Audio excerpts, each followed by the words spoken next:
Know your enemy. This is what Sun Tzu instructed over 2,000 years ago as the author of the legendary work, The Art of War.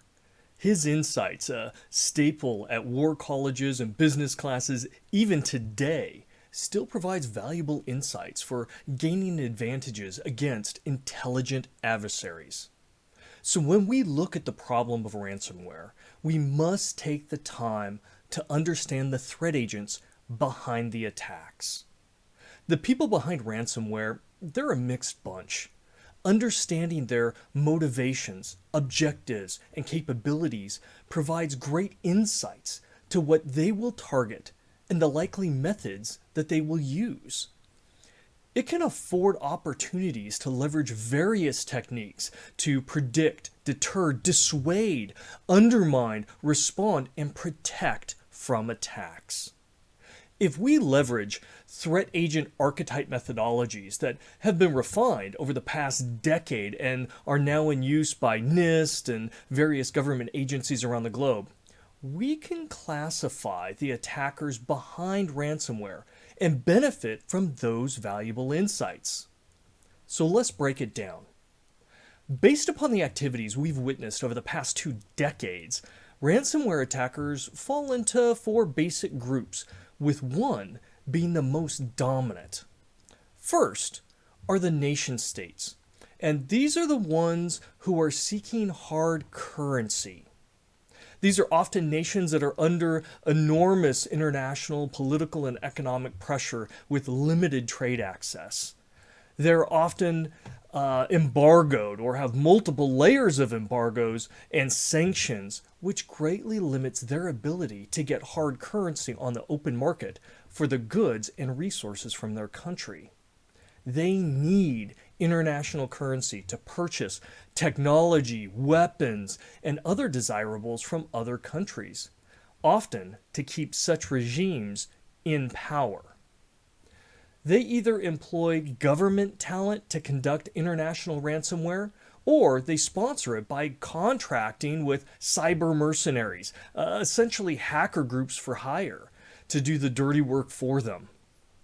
North Korea and Iran are probably the best known for these tactics and have likely siphoned billions of dollars from Western and pro-Western countries. Now, the second group is also nation states, but it's a completely different objective, and it's more offensive in nature. These are nation state cyber warriors and often report into either the military or intelligence apparatus.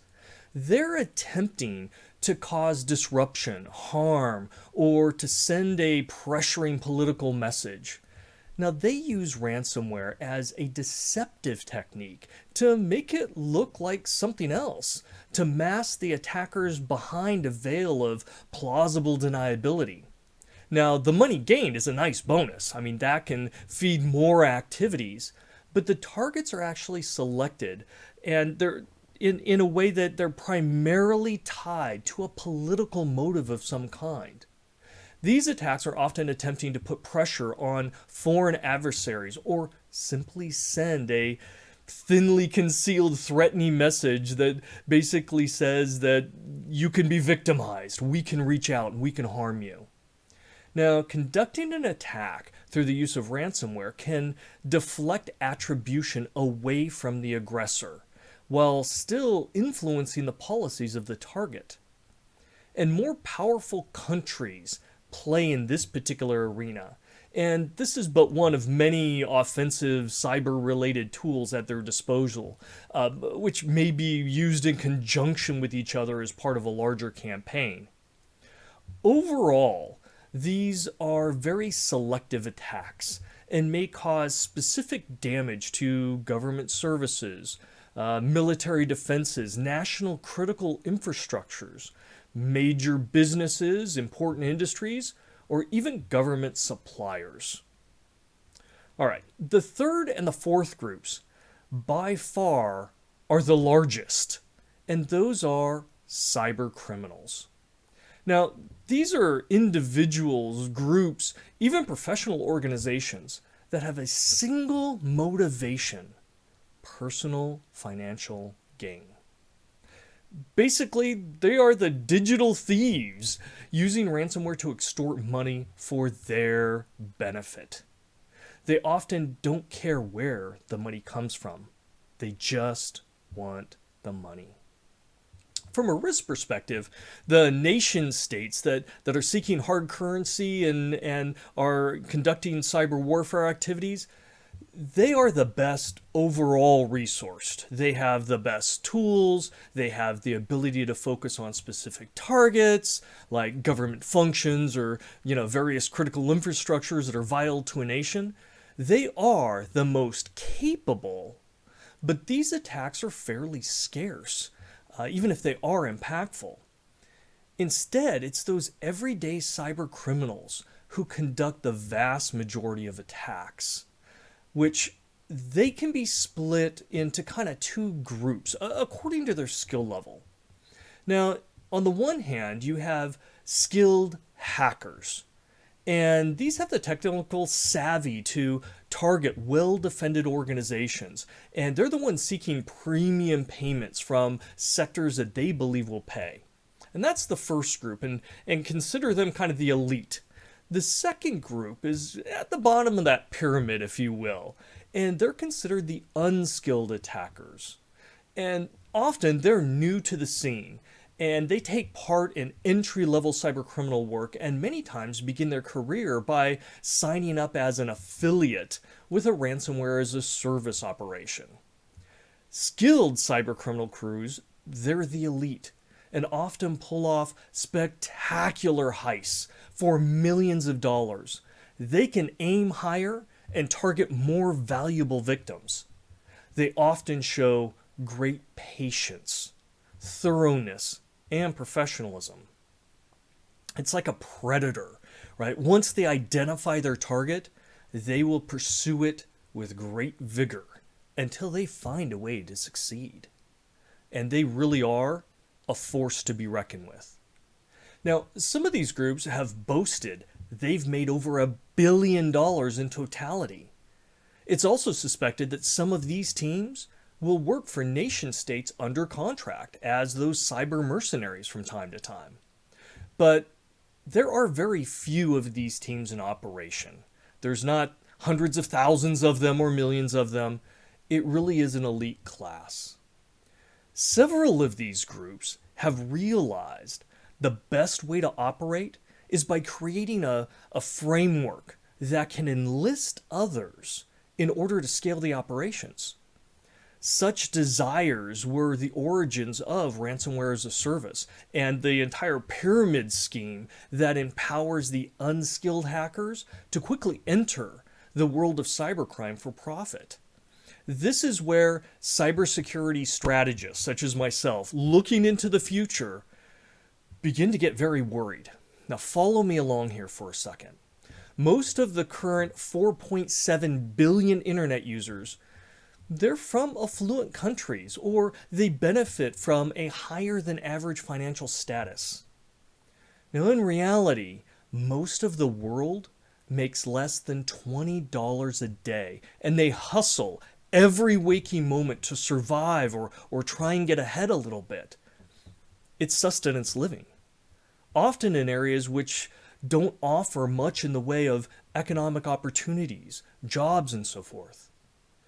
And as the internet is quickly expanding across the globe to connect the remaining 40% of the planet that currently isn't on the internet, when we look at the next billion people who are going to join, they're going to be looking for opportunities, craving it, to improve their lives and economic future. And the lure of easy money through the distribution of ransomware may simply be too attractive to resist. And the biggest factor there for this recruitment is the reinforcement that they're going to get paid. As long as ransoms are being paid and it's lucrative for the attackers, more and more people will join the ranks. A good number of the next billion users joining the internet will see it as an opportunity to make much more than the $20 a day sustenance living that they currently experience. And very soon, we will have a lot more desperate and motivated entry-level attackers that will flood the world with creative and persistent lures, attacks, phishing, and social engineering ploys in search of victims. And again, they're going to be empowered by the high-level technology of that ransomware as a service framework. So they don't need to have any technical skills at all. So let's finish our discussion today with how cybercriminals identify which targets to pursue. Again, cybercriminals are driven by greed and often are opportunistic. They weigh the amount of effort necessary against the likely return they're going to get. Well, just like all of us, really. And not surprisingly, they tend to follow the path of least resistance in pursuit of their goals. Targeting tends to be predictable, as they look for targets of great value and victims who are easy. As a rule, criminals focus really on two types of targets. Number one, the easy victims. Those are the ones that possess little technical, behavioral, or process security. And it's a low effort, but it's also a likely low return for the attackers. And so scale is really the key to success there. And this is where the lower end criminals tend to start. And eventually, they get more confident to pursue larger marks. Now, the second type of victim are ones that are valuable, so valuable targets. This is where large sums can be extorted, but it may take much more time, skill, and effort. These are the targets of the skilled professional cybercriminals who conduct the research, who do the reconnaissance, and plan out well-orchestrated attacks that in some cases can take months to complete. So in conclusion, most attacks seek monetary returns. And it's at the crossroads where minimum effort returns the maximum results.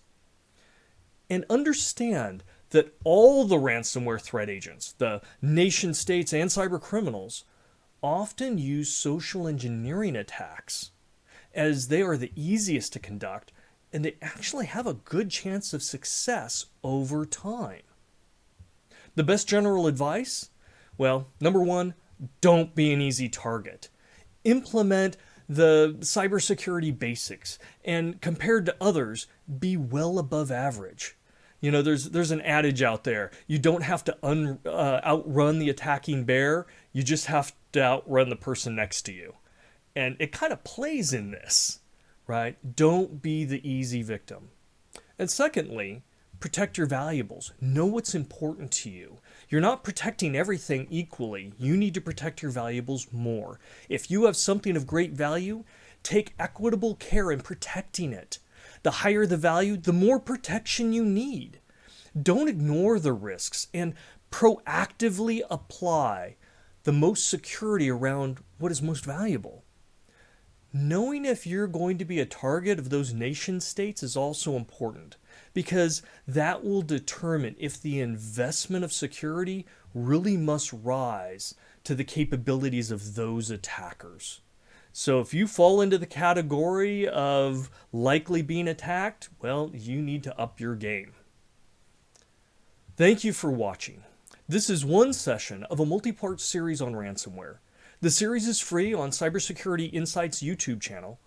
And as the security industry, the business leaders, and government professionals, we all grow stronger to defend against cyber threats the more we share and collaborate. So I urge you to subscribe and to watch all the videos for strategic insights that fuel the ransomware events unfolding in the news and impacting all of us.